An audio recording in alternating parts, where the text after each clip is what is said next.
네, 오늘도 유한타증권의 홍성진 주인 만나보겠습니다. 주인님 안녕하세요. 네, 안녕하세요. 네, 예상을 해주신 대로 일단 오늘도 중국장이 변동성이 좀 확인이 됐습니다. 지난 4일간 좀 너무 급하게 빠져서 상당히 좀 반등이 절실한 구간이었는데요. 오전장에 좀 헤맸거든요. 한 오후 2시 구간부터는 빠르게 또 상승폭으로 좀 가닥을 잡아주는 모습이었습니다. 마감 어떻게 나왔는지 좀 자세하게 살펴볼까요?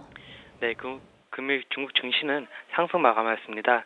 상해 종합은 3,789.16포인트로 전일 대비 3.44% 상승 마감하였고, 상해 A는 3,969.37포인트로 전일 대비 3.45% 상승 마감하였습니다.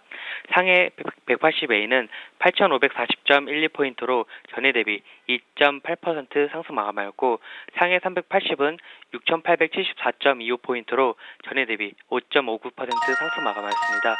홍콩 종합은 24,568.32포인트로 전일 대비 0.25% 상승 마감하고 있고, 홍콩 H는 11,250.14포인트로 전일 대비 0.69% 상승 마감하고 있습니다. 금일 투자 심리가 무너지며 이제 지난 3거래 동안 누적하여 11%대나 하락한 상해 지수는 전일 중신증권의 A주 대량 매수가 확인이 되며 강보합으로 출발하는 모습을 보였습니다. 또한 발개위의 하반기 중대 투자 프로젝트 지속 강화 계획 발표로 상승폭을 확대하는 모습을 보였는데요. 하지만 여전히 투자 심리가 불안하며 장중 한때 마이너스를 기록을 하기도 하는 등 혼조 양상을 보였습니다. 하지만 장 막판에 그런 추가적인 정책 기대감으로 인하여 매수세가 대량으로 들어오며 상승 마감하였습니다. 일단 후반에 좀 그래도 확실히 상승 쪽으로 좀 가닥을 잡으면서 올라가면서 어쨌든 오늘 좀 반등을 만들어냈습니다. 섹터 보면 IT나 뭐 산업재 섹터가 오늘 좀 괜찮게 흐름이 나온 것 같아요. 오늘 가져오신 종목 보니까 제약주 아마 좀 점검해 주실 것 같은데요. 항서제약을 좀 들고 오셨습니다. 이 종목 한번 설명 들어볼까요? 네, 항서제약을 들고 나왔는데요. 이제는 이제 옥석을 가려야 되는 시점인 것 같아서 항서제약을 들고 나왔습니다. 항서제약의 실적 발표가 얼마 전에 있었는데요. 매출액은 74.5억 위안으로 전년 동기 대비 20% 상승하였고, 지배주주 순이익은 15.2억 위안으로 전년 동기 대비 22% 상승하는 등 그런 좋은 모습을 보였습니다. 이는 시장의 예상치를 상회하는 모습으로 제약주 전반적으로 좋을 것으로 기대를 하고 있습니다. 특히 항서제약은 연간 8건의 신약과 그리고 23건의 제네릭 약품 임상 실험 그리고 11건의 제네릭 약품 생산 허가 신청을 하는 등 R&D에서 강점을 보이기 때문에 향후 주가가 더 좋을 것으로 보입니다. 항서제약은 중국 정부의 국가 중대 신약 개발 사업을 이제 맡아서 연구 개발을 진행을 하고 있고, 최근에는 진통제인 아이루시브와 그리고 위암 치료제인 아타티니가 중국에서 신약 출시가 되면서 향후 이익 향상이 기대가 됩니다. 2014년 4개 제품을 시작으로 매년 3개에서 5개 정도의 제네릭 약품을 생산을 하고 있고, 이런 기업 가치가 한 단계 상승할 것으로 기대가 되고 있어서 향후에 주가의 흐름이 좋을 것으로 전망이 됩니다.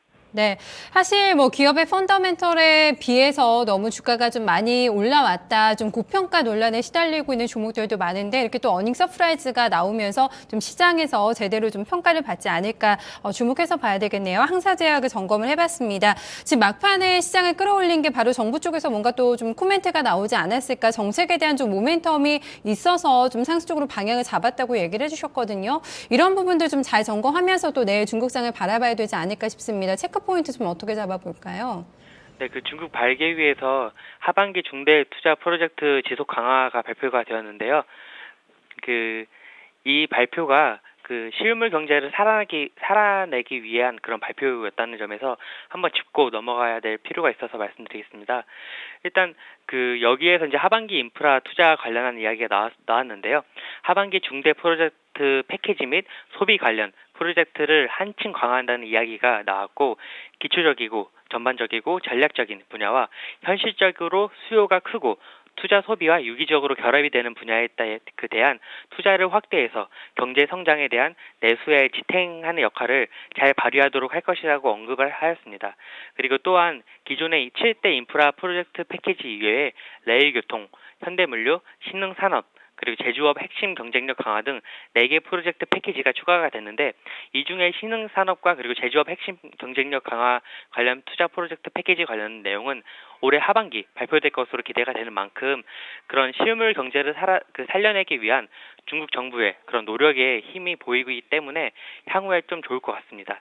그리고 또한 이 자리에서 이제 현재 중국 경제의 펀더멘털이 기본적으로 완만하게 안정세를 취하는 동시에 안정 속에서 개선을 점차 보이고 있다는 그런 평을 내리면서 향후에도 점층적으로 그리고 그 안정적으로 우상향할 거라는 그런 그 멘트를 한 만큼 향후에도 이제 중국 정부가 원하는 방향, 즉 급상승이 아니라 꾸준하게 안정적으로 상향하는 방향을 바라는 그런 뉘앙스를 확인을 할 수 있었습니다.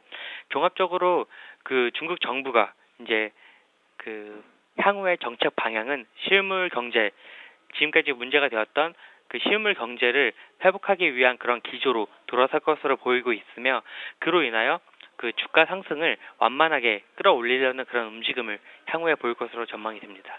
네, 알겠습니다. 오늘도 분석 잘 들었습니다. 고맙습니다. 네, 감사합니다. 네, 중국 일단 정부 당국에서 시장을 진정시키기 위해서 여러 가지를 좀 진정제들을 쏟아내고 있습니다. 하지만 좀 결과적으로는 좀 크게 시장에 좀 약효를 좀 발휘하지는 못했던 것 같은데요. 일단은 널뛰는 중국 증시를 좀 잡겠다. 급하게 좀 반등하는 게 아니라 일단 변동성을 잡으면서 좀 천천히 올라가는 그림을 좀 그리고 있는 것 같은데요. 이런 정부의 좀 바람대로요. 또 정책대로 올라가는 흐름 나올지 좀 한번 지켜보도록 하겠습니다.